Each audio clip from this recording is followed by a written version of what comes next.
Bayangkan. Jadi Musa ngomong gini, Tuhan, malu dong Tuhan. Nanti kalau Tuhan bunuh mereka semua, lalu orang-orang Mesir ngomong apa? Ngerti nggak maksud ini, saudara? Begitu dekatnya Musa dengan Bapa di surga. Nah, inilah Tuhan kita. Tuhan lain tidak bisa. Maaf, kita semuanya ngerti. Tuhan agama lain untuk membujuk Tuhannya itu dengan cara nyuap. Beri lebih banyak, kasih yang lebih banyak lagi. 10 kambing kurang, jadi 100. Gitu misalnya. Nah, itu agama-agama yang lain. Tuhan kita tidak. Maka itu kalau gereja mengajar, makin banyak suara memberi persembahan, makin Tuhan mendengar doa suara. Itu pengajaran kurang ajar betul itu. Tuhan tidak pernah mata duitan seperti itu. Jangan percaya pengajaran seperti itu. Ini yang pertama. Jadi Musa menganggap Tuhan itu seperti anak kecil. Malu dong kalau mereka dibunuh semua. Nanti orang Mesir ngomong apa itu? Kalimat berikut, saudara lihat, ada kata apa? Ayo baca kitab saudara. Berbaliklah. Wah, siapa itu? Berbaliklah dari murkamu yang bernyala-nyala itu. Saudara tahu kata berbalik dalam bahasa Alkitab itu bertobatlah. Ayo, kurang ajar betul Musa nyuruh bertobat.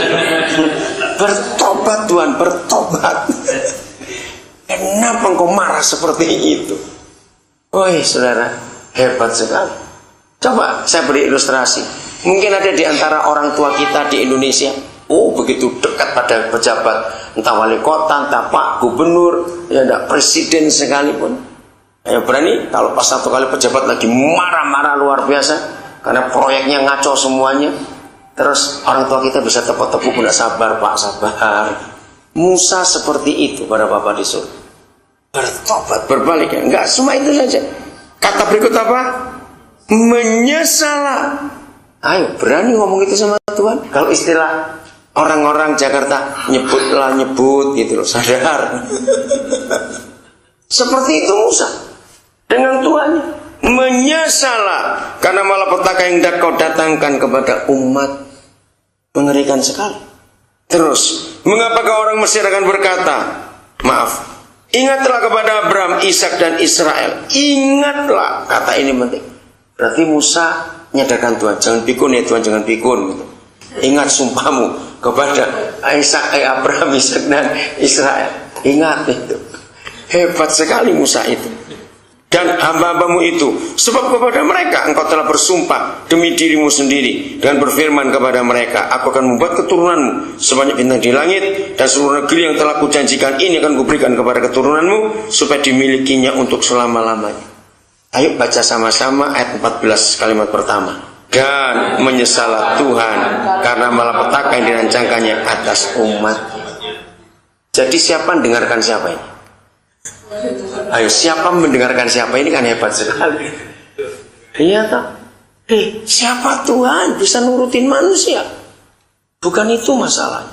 Inilah Papa yang bisa diajak kumpul. Ya ini kesaksian tadi ini. Baru berapa menit sebelum sampai saya baru dapat kabar. Kami kan datangnya bersepuluh. Semua mereka yang 8 orang kecuali saya dengan istri saya itu belum pernah ke Australia. Dari 8 ini 4 orang itu belum pernah keluar dari sama sekali. Jadi paspornya masih bersih. Waktu kami ngajukan itu cerita, wah ini masalah nanti. Begitu semua paspor masuk, ketahuan Pak Edu ini kan paspor Papua. Nah saya baru tahu sejak ada 42 orang dapat asilum itu, ternyata semua paspor Papua yang minta visa ke Australia itu harus dapat approval dari Canberra. Dari Jakarta Canberra ke Departemen Luar Negeri, Deplu Jakarta baru ke Papua untuk lihat orang ini. Nah waktu masuk itu, wah saya bilang udahlah, pokoknya biarin aja Tuhan mau kerja bagaimana. Akhirnya Pak Edo mesti diwawancara. Nah wawancaranya pun mendadak. Jadi nggak tahu persiapan aplikasinya bunyi apa itu, nggak tahu juga. Tapi Tuhan baik. Ternyata hari Jumat, karena kami itu harusnya berangkatnya kemarin. Hari Jumat yang keluar cuma bersihnya Pak Edo, yang 7 lain ditolak. Terus masalah baru lagi istri saya, dia paspor Kanada, nah exit permitnya itu habis. Ternyata urusannya karena menjelang Natal atau apa jadi lama sekali. Nah dia memang rencana keluar dari Nabir itu 19 kemarin ini. Tapi hari Seninnya dapat kabar nggak bisa, harus dipercepat. Nah nggak dapat pesawat, 3 hari itu nunggu, tidak ada yang kosong, sudah full semua. Akhirnya tetap harus berangkat tanggal 19, itu hari Jumat. Jumat. Nah, kantor imigrasi tutup tuh jam 3. Ternyata pesawat delay di Makassar. Itu kami itu tegang betul urusan ini. Saya bilang sudah tenang aja. Jadi begitu sampai di kantor imigrasi jam 3 kurang 3 menit, orang yang masih nunggu tanda tangan sudah beres tanda tangannya, tapi keluarnya baru besok pagi karena 2 hari kerja exit permit itu. Maka itu dia mundur berangkatnya. Jumat ditolak, yang 7 itu saya di Samarinda. Saya bilang, Papa, saya mesti buat apa? Itu Papa itu bisa diajak kompromi, bisa diajak kerjasama. Artinya tiba-tiba saya digerakkan Tuhan untuk telepon ke kedutaan bagian visa, ingin tahu apa penyebab penolakannya. Nah, biasa alasan rutin, jaminannya kurang kuat. Saya tanya, lalu bagaimana? Masalahnya ini Selasa mereka harus berangkat. Kalau maju lagi itu baru hari Senin, keluarnya itu Kamis. Ini nggak mungkin. Kamis sudah 25, 24 mereka harus melayani juga di acara Christmas itu. Nah, terus orangnya baik. Gini dah, kenal nggak ada orang di Australia, mungkin orang Indonesia atau warga negara Australia, yang kamu lihat uangnya banyak dan punya perusahaan bisa dipercaya? Saya tuh mikir, siapa ini? Saya pikir gitu. Permintaannya sulit bener. Siapa ya? Tiba-tiba tuh dengan satu orang. Nah, saya kenal orang ini, tapi saya tuh nggak pernah hubungan. Dalam arti, apalagi sampai minta tolong visa. Saya juga mikir dong, nggak pernah telepon, nggak pernah apa. Langsung sponsor 7 orang lagi. Kalau dipikir kan sudah nggak mungkin gitu. Akhirnya karena Roh Kudus gerakan, saya telepon. Oh iya gini, setelah kesulitan, gampang. Cepat kirim nama-nama mereka, nomor paspor. Betul sih, iya. Udah. Terus saya telepon lagi ke orang kedutaan itu karena saya kenal. Sudah dapat. Gini, ada nggak brosur tentang mereka yang menunjukkan bahwa mereka itu akan manggung istilahnya ya, tanggal 24. Saya telepon Pak Ivan, ada, cepat kirim emailnya. Itu hebatnya ada email ini, kalau nggak itu gimana ini nggak tahu. Cepat kirim. Udah dikirim, Sabtu malam saya baru dapat kabar. Di situ kan ada tulisan bayar $10.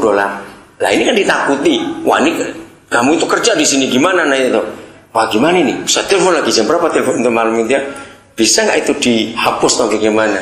Minggunya kemarin itu saya ngecek lagi pada mereka semuanya. Oh nggak apa-apa, $10 pun nggak apa-apa. Cuma masalahnya ini orang tidak tahu, cuma nama company-nya dan dia sponsor gini-gini. Nah terus dia ngomong, lah uangnya berapa kan nggak tahu. Waduh, saya celaka sekali, saya pikir terlalu nggak kau tanya uangmu berapa? Nggak lucu, saya bilang begitu. Aduh, bagaimana ini? Itu minggu untuk ini Tuhan tuh baik. Udah, saya telepon lagi. Saya sebut namanya. Aduh maaf ini. Ternyata mereka itu perlu approval yang ini. Gampang. Tolong cari orang di kedutaan namanya ini. Jadi ini orang Australinya. Oh ya? Ya udah. Saya telepon lagi kepada orang. Ini orang Indonesia yang saya telepon kedutaan. Hah? Orang ini kenal orang itu? Iya. Ya udah. Beres itu kenapa? Justru ini pengambil keputusan di kedutaan yang disebut namanya itu. Jadi tadi sore ini saya baru bisa ngecek setelah istirahat. Saya bilang beres visa saya keluar, tapi diambilnya besok pagi. Nggak apa-apa, pokoknya keluar dulu. Saya bilang begitu. Nah ini caranya Papa kita kerja. Bisa diajak kompromi dalam hal apa saja. Katakan amin. Maka itu ayo kita belajar mengenal dia sebagai Papa. Bayangkan semarah ini loh Tuhan. Bisa nyesal.